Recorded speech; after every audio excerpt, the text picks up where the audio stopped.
Welcome back, everybody. Thanks for hanging out with me, doing another episode here of Wade's World.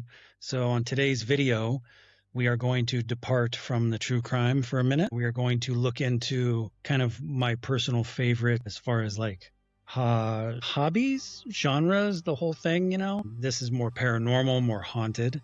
I love that stuff. That's kind of, that's my fave. So we're going to dive into that today, see if it's interesting for you guys. Let me know what you think, kind of thing. So to start off, I picked a pretty cool story that's local here in Oregon. It's from the Tillamook State Forest. This is a true case. It's a documented case with like ranger testimonies and all that stuff. So it's not just some made up thing. I'm pretty excited about this one. I want to get into it. So here we go. Without further ado, let's dive into this story. All right. So Tillamook is known for its beauty. It's a massive, massive area. And it's not very far away from where I'm at, to be honest with you. It's like a 40-minute drive. You know, my aunt and uncle live up there. I love it. But it's covered in just these towering Douglas firs, moss-draped branches everywhere. It's beautiful. And the constant hush of the Wilson River. But beneath that beauty lies a history soaked in fire, death, and stories locals still whisper about. Okay. Tonight, we're going deep into one of Oregon's most unsettling forest legends. A place where hikers hear screams, rangers refuse to patrol alone, and the land itself seems to remember what it has survived. This is the story of the screams beneath the trees. All right. So the history that haunts the land, okay, the history behind this. Before we get into the paranormal accounts, we need to understand the land's past. That's a huge part of this type of stuff because Tillamook Forest isn't just haunted by ghosts, it's haunted by catastrophe. Between 1933 and 1951, the region was hit by a series of massive wildfires. You know, we deal with that kind of stuff all the time. Known as the Tillamook Burn, destroying 350 acres of old-growth forest. The first fire erupted on August 14th, 1933, sparked by logging operations under extreme heat and drought conditions. The blaze grew so violently that in just 20 hours, it had consumed 268,000 of those acres, creating its own wind and lightning. Ash fell in the streets of Tillamook. Smoke reached ships 500 miles that were out to sea. Entire mountainsides burned bare. Locals say the forest never recovered spiritually and that there were hauntings. And that's where the hauntings begin. So the corridor where the screams live. There's a stretch of trail deep in the forest that rangers quietly refer to as the corridor. It's not marked on any official map, it's just a nickname. But everyone who works the forest knows exactly where it is. The first recorded incident happened in 1978, when a logging crew abandoned their site after hearing what they described as a woman screaming for help and then laughing. They searched for hours, but no one was there. The legend of Eliza Hart. The most persistent story tied to the corridor is the death of Eliza Hart, a young woman killed in a logging accident in 1947. She was crushed under a fallen cedar. Her fiancé, blamed for negligence, took his own life weeks later. Locals say Eliza never left the forest and neither did he. Hikers report hearing two voices, a woman screaming and a man running after her. That's crazy wild. When they move towards the sound, it stops instantly, like someone hit a switch. Interesting.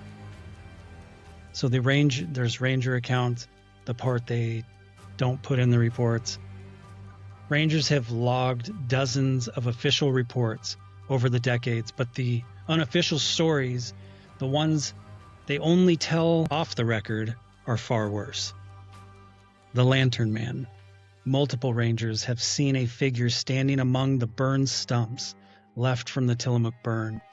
A man holding a lantern, wearing what looks like old logging clothes. When approached, he fades into the trees.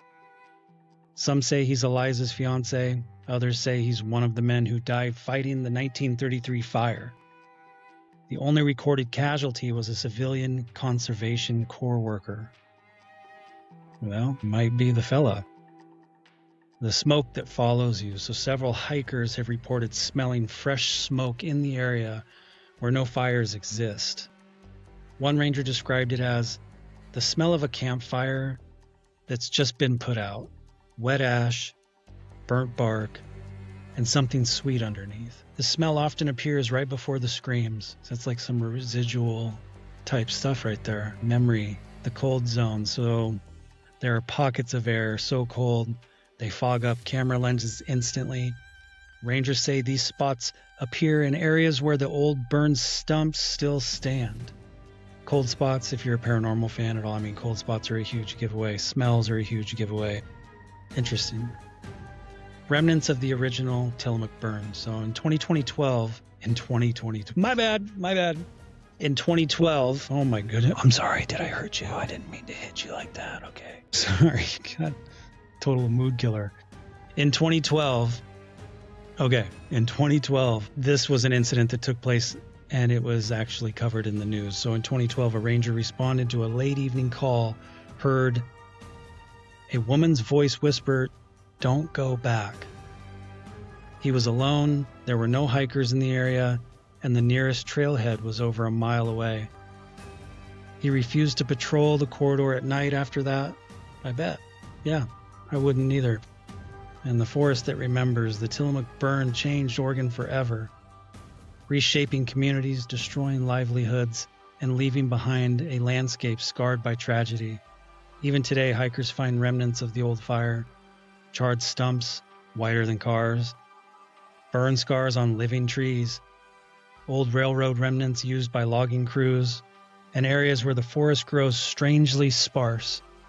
Some locals believe the land absorbed the trauma, and that the hauntings are echoes of that firestorm that once turned day into night. And the most disturbing account, the camper who ran. In 1999, a solo camper woke up at 3 a.m.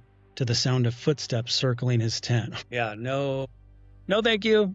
No thank you. Slow, deliberate, heavy footsteps. He thought it was an animal until he heard a woman whisper. There's a little connection. She whispered, "Help me." He unzipped the tent. No one was there. Then the footsteps started again, this time running straight towards him. He fled barefoot, leaving his gear behind. Rangers found his campsite the next day. The tent was shredded. What?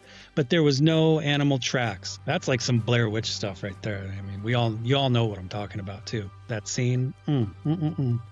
So just footprints, human footprints, barefoot, leading into the trees. I mean, I guess that could also be his footprints. He took off barefoot. But anyway, that's crazy. So the Tillamook Forest is beautiful, vast, and alive. The beauty doesn't erase history, and some places remember what happened to them, even if people forgot. If you ever hike the corridor after dark, listen closely, because the forest still screams. And some say it's not just as Eliza Hart. It's the land itself, crying out from a firestorm that swallowed mountains and never gave back what it took. That's kind of sad too when you think about it. You know, I'm a big outdoor fan, and I love the forest, and I love hiking and being in those places. So wildfires always bum me out every time I see them. But man, that's crazy. So the thing about the Tillamook Forest is that it doesn't behave like a typical haunted location. Most hauntings are tied to a single event, a death, a tragedy, a catastrophe, a violent moment. But Tillamook is layered. Its traumas are stacked on traumas. Wow. You've got the Tillamook Burn, 4 separate infernos over 18 years, wiping out entire mountainsides, killing wildlife, destroying towns, and leaving behind a landscape that was basically a graveyard. Then you add logging accidents, drownings, disappearances, and the oral stories passed down by families who lived through all of this. It's almost like the forest absorbed every scream it ever heard. Yeah. What stands out to me is how consistent the accounts are. Different decades, different people from all different backgrounds. But they're giving the same stories, the same details. The smell of smoke when there's no fire, the cold pockets of air, fogging up lenses, that kind of thing. The feeling of being watched from the tree line. And then the sudden silence, that unnatural heavy quiet that a forest gets right before something happens. You don't hear bugs, you don't hear birds, you don't hear animals. It's just everything goes dark. And then, of course, there's the psychological angle. Forests already mess with your senses.